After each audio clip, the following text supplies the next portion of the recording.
সকলো খবৰ ভালনে? আজি মই লিখা কবিতা জীৱন আপোনালোকক শুনোৱাম আৰু কিমান পাৰফেক্ট হৈছে সেয়া নাজানো, বাট মই ট্ৰাই কৰিছোঁ।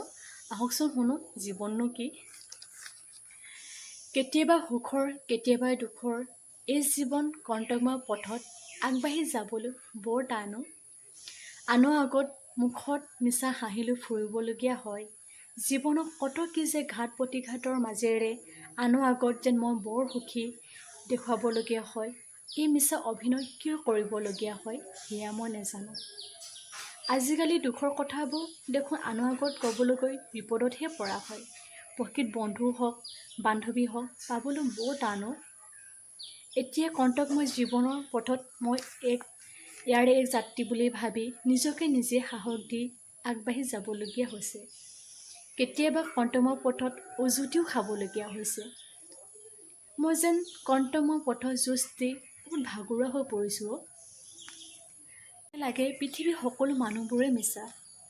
এতিয়া কেৱল ঘৰ অট্টালিকা টকা পইচা এক কম্পিটিশ্যনহে চলিছে। চাৰিওদিশে চাবলৈ গ'লে কেৱল টকা পইচা ঠগ বাজি ধৰ্ষণ হত্যা কেৱল সেয়াই কিয়? কাকনো কি বিশ্বাস কৰিবা? মই মোৰ জীৱনটোৰ ওপৰতে কেতিয়াবা খং উঠে। মই যেন এক অজান ঠাই সাগৰৰ পাৰত এক শান্তি বঁটা ল'ব পাৰোঁ। এতিয়াও অনুভৱ হয় সেই আগৰ দিনৰ আজো ককা আইতা পেহী মৰমৰ এনাজৰীডালেই বেলেগ আছিল। তাত তুমি টকাৰে নহয়, তাত সন্মান মৰম ভালপোৱা বেছি আছিল। এতিয়া সেইবোৰ ক'ত হেৰাই গ'ল? এতিয়াও মই সেই দিনবোৰ বিচাৰি ফুৰোঁ।